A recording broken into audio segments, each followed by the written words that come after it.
Hello my dear students, welcome to our platform Learn India Everyday run by Alcaro Career Institute. I am Vaishnavi Shandelia, your English teacher, going to start your new topic, that is future trends from today. But before I start my topic, I want to let you know about our platform. As you all know that Alcaro Career Institute is a platform where 6th to 12th classes are conducted, and apart from this, NEET, IIT, JEE preparations are also conducted here. So let's start our topic. Earlier हमने early videos में हमने क्या पढ़ा था कि हमने present tense और past tense discuss कर लिया था. ये हमारा लास्ट टेंस है, फ्यूचर टेंस. इसके 4 सब पार्ट्स हम वीडियोस में डिस्कस करेंगे. सो आज की वीडियो में जो हम पार्ट डिस्कस करने वाले हैं वो है आपका सिंपल फ्यूचर टेंस. पहले हम इसकी डेफिनेशन के बारे में पढ़ेंगे, फिर इसके वर्ब फॉर्म के बारे में पढ़ेंगे, देन हम उसके कुछ रूल्स हैं उसके बारे में जानेंगे, एंड लास्टली हम एग्जाम्पल्स डिस्कस करेंगे. अच्छा, सिंपल फ्यूचर टेंस को डिस्कस करने से पहले मैं आप लोगों को एक बार सिंपल प्रेजेंट टेंस और सिंपल पास्ट टेंस रिवाइज करा देती हूँ. सिंपल प्रेजेंट टेंस से बच्चों हमने ये पढ़ा था कि हमारे डेली रूटीन्स हैबिट्स जो होते हैं वो आते हैं, हमारे यूनिवर्सल ट्रुथ्स आते हैं, और जो हमारे इनडेफिनाइटली फ्यूचर में होने वाले एक्शंस होते हैं, जो जाने ही वाले होने ही वाले वो एक्शंस एट प्रेजेंट टाइम में भी और फ्यूचर में भी वो आते हैं. सेकंड, अगर हम बात करें हमारे सिंपल पास्ट टेंस की, तो उसमें हमारे पास्ट की हैबिट्स आती है और ऐसे एक्शंस आते हैं जो पास्ट में हो चुके हैं. ओके, तो अब हम ये दोनों डिस्कस करने के बाद ये हमारे लिए इजियर हो जाएगा कि सिंपल फ्यूचर टेंस में बच्चों क्या आएगा, सिंपली आपके ऐसे एक्शन जो फ्यूचर में होने वाले हैं, आने वाले कल में होने वाले हैं, वो एक्शंस आपके किस में आ जाएंगे, सिंपल फ्यूचर टेंस में.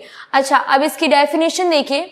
When a tense is used to show that some action will take place in the future, it is known as simple future tense. जब हमें कोई टेंस ये बताता है, अच्छा आप टेंस कैसे आइडेंटिफाई करते हैं हमने पता कर रखा है. जो हमारे सेंटेंस का वर्ब होता है, जब वो हमें ये बताता है कि वो ऐसे एक्शन के बारे में बात कर रहा है जो एक्शंस होने वाले हैं, अभी हुए नहीं है ना हो चुके थे, वो अभी होने वाले हैं अपकमिंग टाइम में, वो एक्शंस आपके क्या होते हैं बच्चों, वो टेंस आपका क्या होता है, सिंपल फ्यूचर टेंस. आप लोग कंफ्यूज होने की जरूरत नहीं है. अगर आप लोग ये भी ऐसे भी याद कर सकते हैं कि सिंपल प्रेजेंट टेंस में बच्चों आपके जो प्रेजेंट टाइम्स की हैबिट्स है वो आ रही थी और प्रेजेंट टाइम्स के जो एक्शंस होते हैं वो आ रहे थे.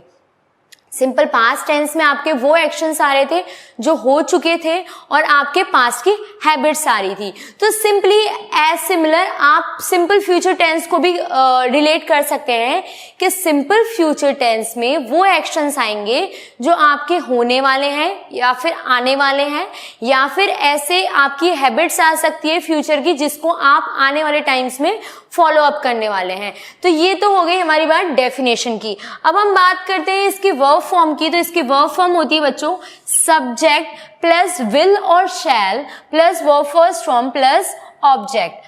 अच्छा, ये बात आपको याद रखनी है कि हम इन दोनों को साथ में यूज नहीं करते हैं. या तो सेंटेंस में विल यूज होगा या फिर शैल यूज होगा. अब दोनों का कब और कहाँ यूज करना है हम ये अभी डिस्कस करेंगे. Okay, so shall is used with first person and will is used with second and the third person to show simple present tense. इसका मतलब ये है जो आपका बच्चों shall होता है वो यूज होता है आपके फर्स्ट पर्सन. हमने प्रोनाउंस में, पर्सनल प्रोनाउन में first person, second person, third person discuss किया था. आप लोगों को ये याद होना चाहिए, तभी आप ये समझ पाएंगे कि शैल और विल का यूज कैसे डिफरेंशिएटली यूज होता है. सो शैल आपका यूज होता है बच्चों फर्स्ट पर्सन के साथ, एंड आपका जो विल होता है वो यूज होता है आपके सेकेंड और थर्ड पर्सन के साथ.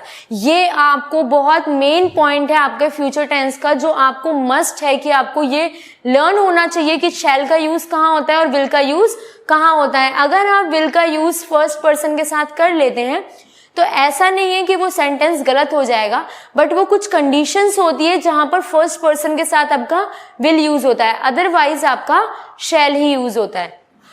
ठीक है, अब हम बात करते हैं एग्जाम्पल्स की तरफ. We shall succeed in life. अब इसमें देखिए हमने शैल क्यों यूज किया है, क्योंकि जो हमारा वी है बच्चों वो क्या है, हमारा फर्स्ट पर्सन है। हमने फर्स्ट पर्सन डिस्कस किया था, आई, माई, मी, वी, आर, अस, ये हमने डिस्कस किया था।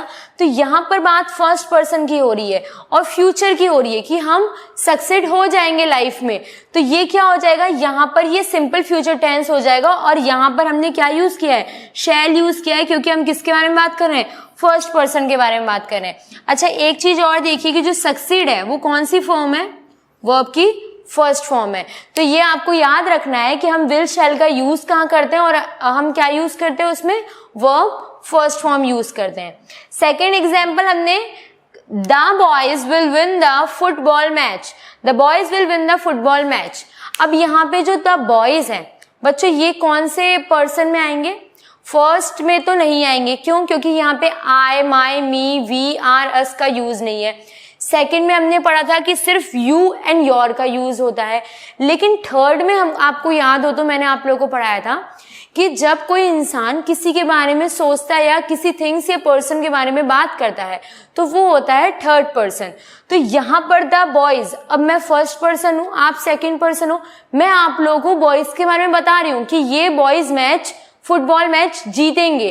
तो आप लोग मेरे लिए क्या हो, ये बॉयज मेरे लिए क्या है, थर्ड पर्सन है, आप लोग मेरे लिए सेकंड पर्सन हो, मैं आप लोगों के लिए फर्स्ट पर्सन हूँ, और बॉयज जो होंगे वो क्या होंगे, थर्ड पर्सन होंगे।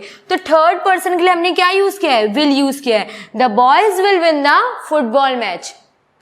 तो ये एग्जाम्पल्स के थ्रू या फिर ये रूल्स के थ्रू आप लोगों को ये याद रखना पड़ेगा कि विल और शैल का यूज कहाँ होता है।